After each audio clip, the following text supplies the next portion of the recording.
Hello students, welcome back to your history class. Today we will do a revision of chapter 3 orders. In today's video there shall be little disturbance. So I ask you to bear with me and pay attention to my conversation better. All right, in this chapter we learned about feudalism, we learned about the social economics and the political changes that have occurred in Western Europe between the 9th and the 16th century.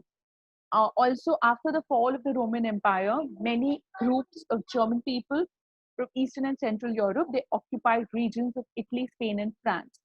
So, like in all chapters, number one is the sources which help us understand these changes. So, which sources help? Uh, the sources that help us understand medieval European society is number one, we have lots of material and forms of documents. We have details of land ownership, prices, the legal cases. Then there are churches who have kept records of the birth, death, and marriages.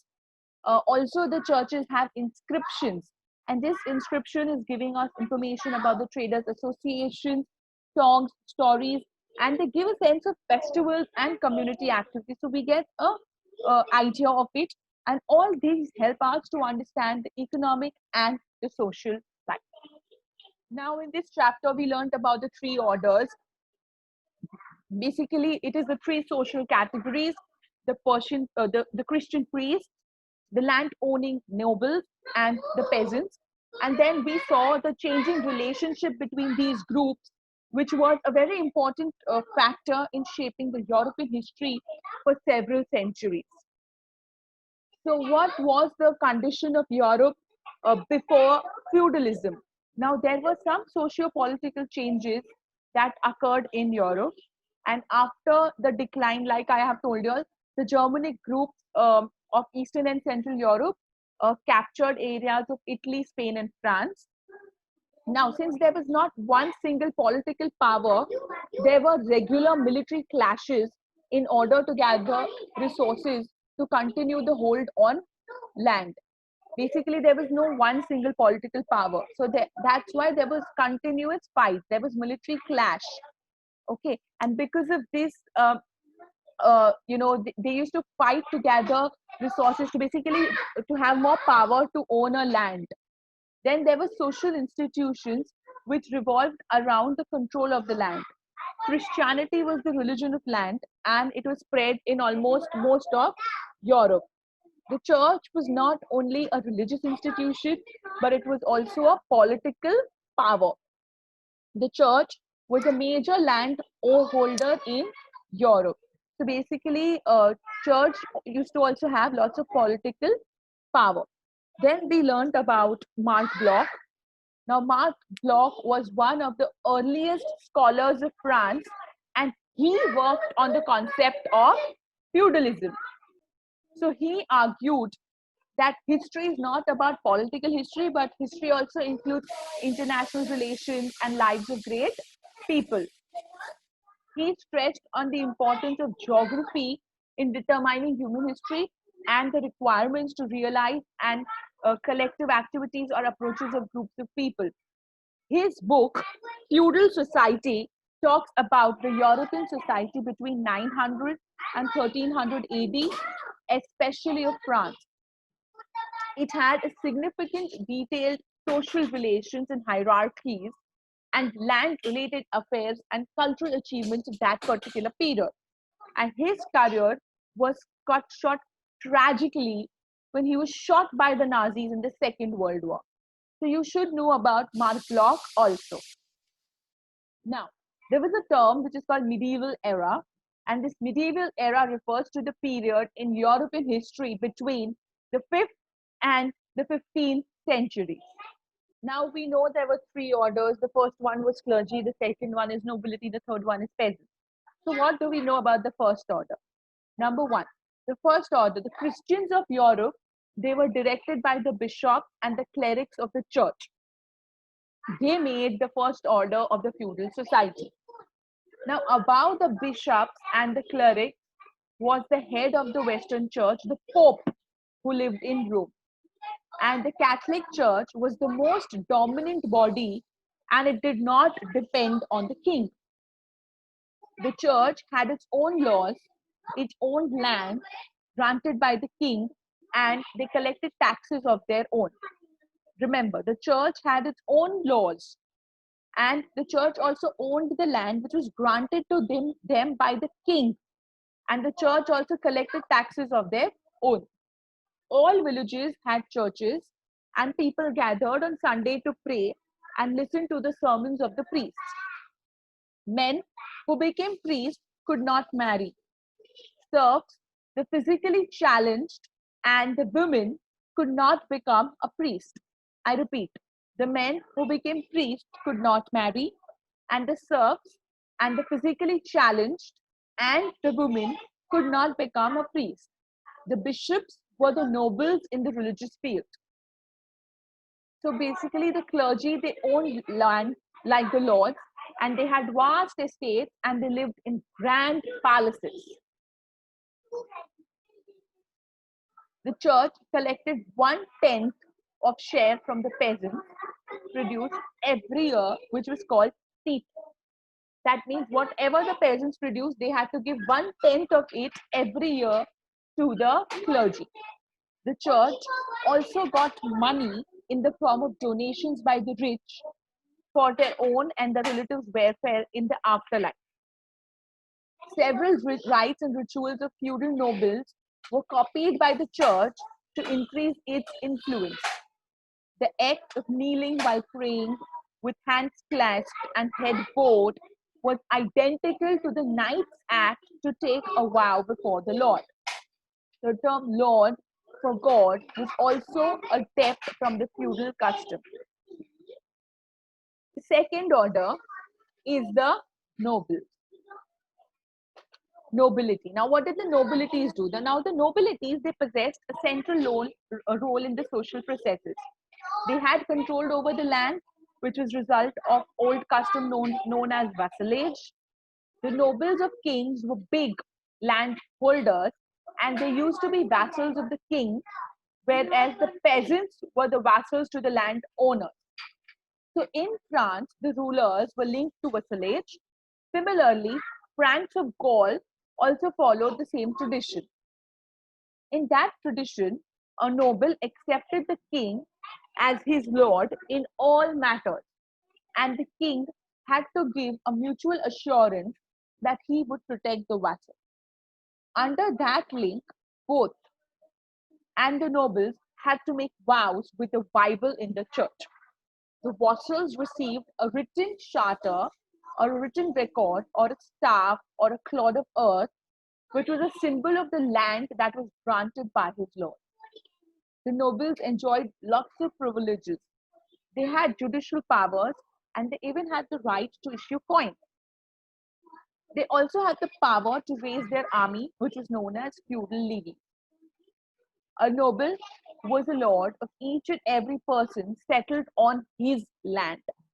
He possessed huge tracts of land, which included his residences, his personal fields, pastures, and the fields of peasant tenants.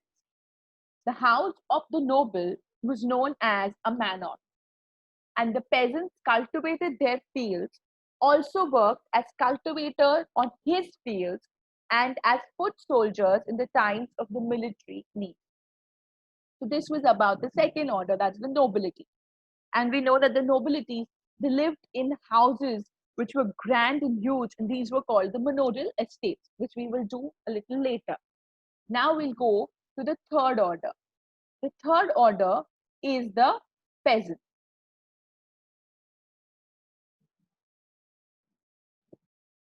Now, the third order consisted of a vast majority of people, and they were basically cultivators.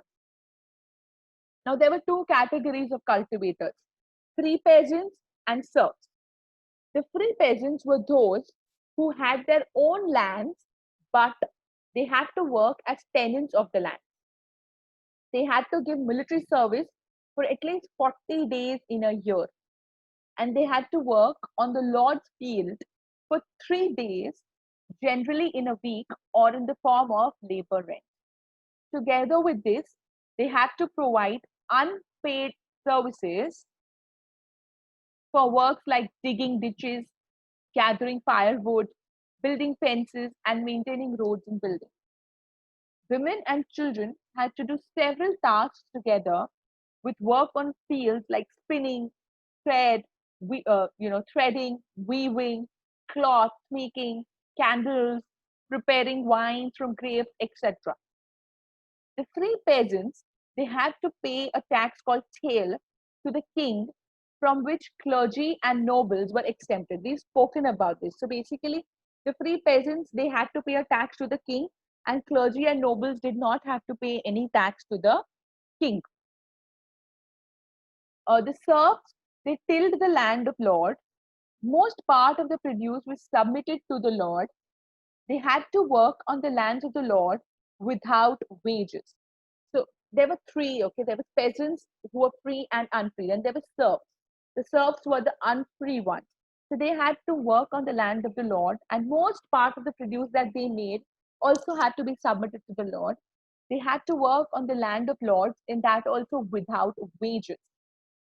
They were also not allowed to leave the estate without prior permission from the Lord, and the Lord claimed lots of monopolies at the cost of his serfs. Serf could only use Lord's flour. The serf could only use the Lord's flour mill and his oven to bake their bread, and his wine presses to distill wine and beer.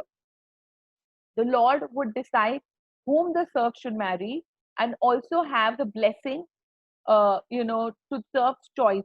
He may also accept the serf's choice, but on the payment of a fee. So basically, a serf was the unfree peasant. Okay. Then there was knights, and these knights, they had made a category of their own. It was a completely distinctive group. They were regularized, localized wars in Europe, and the inefficient, amateur peasant soldiers and lack of good cavalry had created lots of problems. This led to the evolution of a new section of people in the society known as knights. They were under the lord, who was subordinates of the king, and the knight paid his lord customary fees and pledged to fight for him in the war. So the knights had to pay some fees to their lords and fight for the lords, and in return they were given a piece of land or a fief, okay, in lieu of their services as their protector.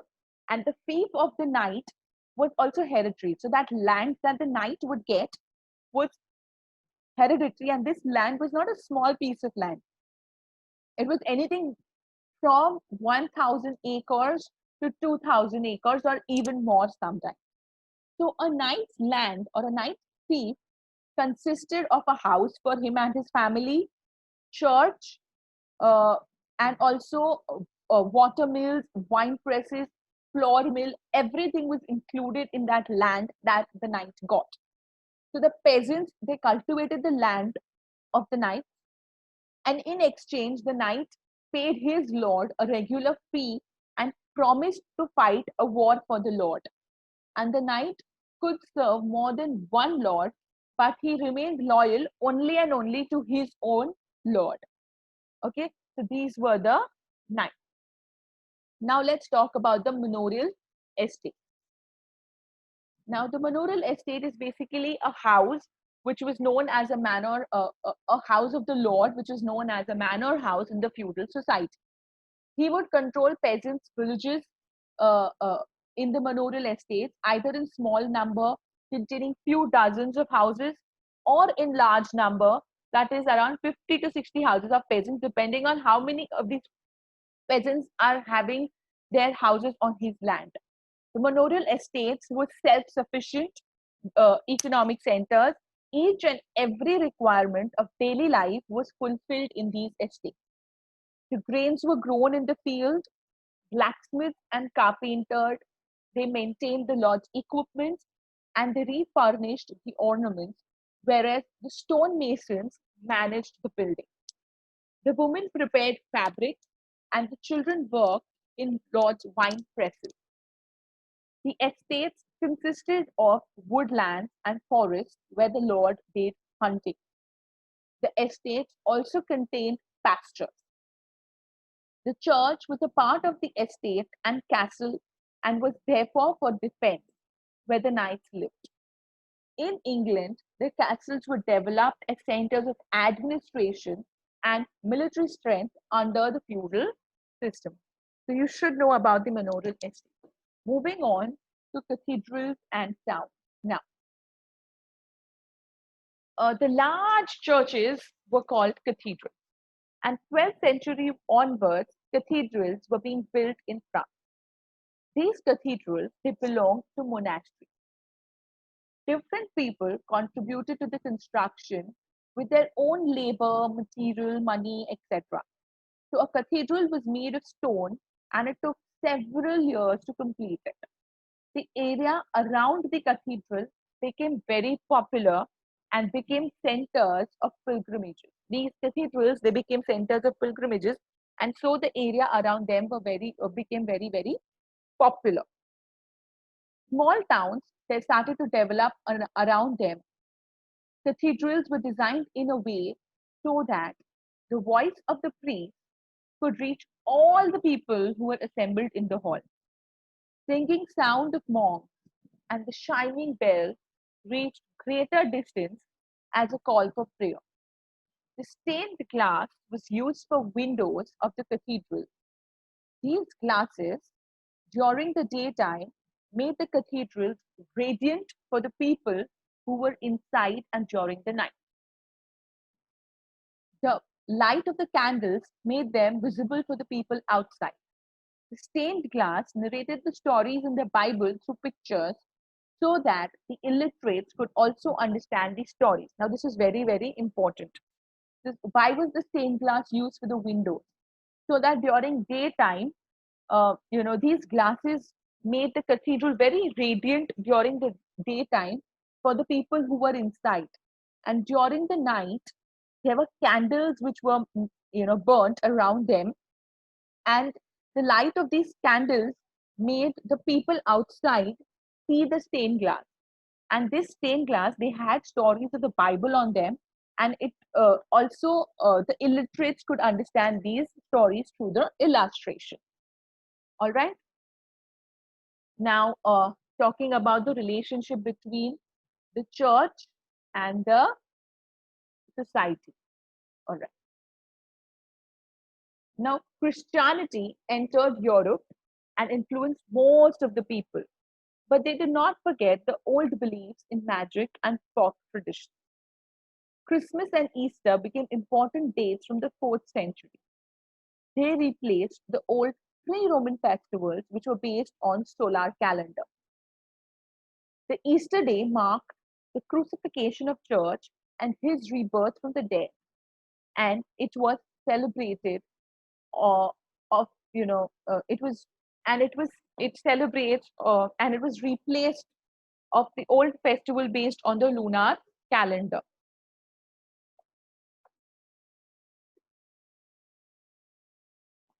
So now it is celebrated on a replaced date. Coming of spring, people used to travel around their villages on that day. Holidays were welcomed by overworked peasants as free days, and they usually spent more time in fun and feasting rather than prayer. So basically, was actually a holy day where they spent the entire day praying. It was a holy day. That means they did not work that day because they were going to dedicate their time to religion. But over the years, holy day has become a holiday now, and it basically means no work, no religion, nothing, just relaxation, peace, and enjoyment. Okay. Now, we finished church and society. Now, England and angels. Basically, this is not a very big, there is a part of this given in your textbooks. So I just felt I should include it over here. In case there's a question asked, it should not be you don't know. So the Angles and the Saxons, they came from Central Europe and they got settled in England during the 6th century. The name of the country, England, is a modification of Angleland, as England was inhabited by the Angles. That's how it got its name, England. Now, there was a crisis in the 14th century. Again, something you should know. So by early 14th century, the Europe's economic expansion started to slow down, and in the 13th century, the warm summers of the years now became cold summers, and so the seasons of the growing crops reduced by a month. Storms and oceanic floods destroyed lots of farmlands, and they reduced the income, the government taxes income. Population caused shortage. Population had increased, which caused shortage of food, and immediate result was famine. Trade was also hit because of metal money and shortfall of output of silver mines in Austria and Serbia. Then the ships, and finally the ships, the trade, the ships came with rats, and this carried the deadly bubonic plague. And the catastrophe, combined with economic crisis, it caused immense social disorder. Serious imbalances were created between agriculture and manufacture. So that was the crisis of the 14th century. Then we'll talk about the monks and the monasteries. Now, about the monks and the monasteries, there were devout Christians in the feudal society, and they were known as the monks. They opted to live isolated in contrast to the clergy who lived in towns and villages. They lived in religious communities called abbeys or monasteries away from the human settlement, and the monks vowed to stay in the abbey for the rest of their life. They spent their time in worship, study, and manual labor like farming. Their life was different from priesthood and was quite open to both men and women, and the women became nuns. Most of the abbeys were single sex communities. They were separate abbeys for men and women, and just like priests, monks, and nuns could not marry. Two well-known monasteries have been, are the ones that are established at Saint Benedict in Italy, and another one is Cluny in Burgundy. Now, coming to feudalism. What is feudalism? You should know what is feudalism, and then we'll just focus on this particular part because I feel in itself, feudalism a really big topic. It's the central idea of this entire chapter, and whatever we've discussed so far will automatically fall into one of these categories. So you have to know which are the features of feudalism. You should know the merits and the demerits of feudalism, what caused the decline of feudalism, the importance of feudalism, what was the social life under feudalism, what was the political life under feudalism, what was the religion under feudalism, philosophy under feudalism, science under feudalism, education under feudalism, literature under feudalism, art under feudalism, and architecture under feudalism. So in this chapter, all these are covered in different parts, and you should be able to understand that. Also, there was a fourth order that was being created, the new towns and new people. Okay, so you should know the traders basically and how they came into being. What were guilds? You should know that. Then you should know about the social unrest and the political changes between the 15th and the 16th century. So with this, the summing up of the chapter is done. Again, I would request, I'm going to share with you a few questions from the Diksha app, but I would prefer if you go there yourself and have a look too. All right. So the questions that have been covered over here is the three orders that existed in the medieval period, explain them. And the answer I'm not going to read out because we've already done it. But you will speak about the peasantry, the nobility, and the clergy. The next question is something different. It says, illustrate the technological changes that affected agriculture during the 11th century. So over here, you're going to talk about the, iron tip plows, which replaced the old equipment, the shoulder harness, which replaced neck harness, iron horseshoes. So you can go through this answer. It's in the Diksha app. Go to the diksha.government.in, select history, select the name of the chapter, and all your questions are right here. Then mention various features of feudalism in Europe. Like I said, 4 marks, the 4 points.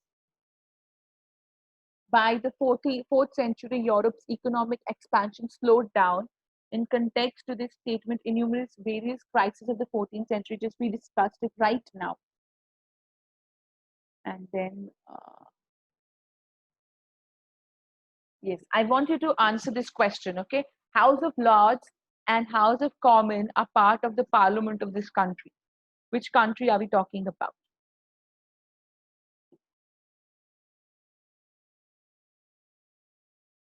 England. Identify the correct match, the new monarch who ruled in Europe during the 15th and the 16th century. It is Henry VII, England. Okay. Feudalism developed in England in which century? The answer is 11th century. So I want you to come here and go to the third option over here, the 3 orders, and try this quiz for yourself. Give yourself marks on your own. Okay. With this, I end today's class. It's been a long class, but I really wanted to do a good revision with you all. Next class, we will look at the notes. Thank you. Stay home, stay safe, take care, keep learning. Thank you.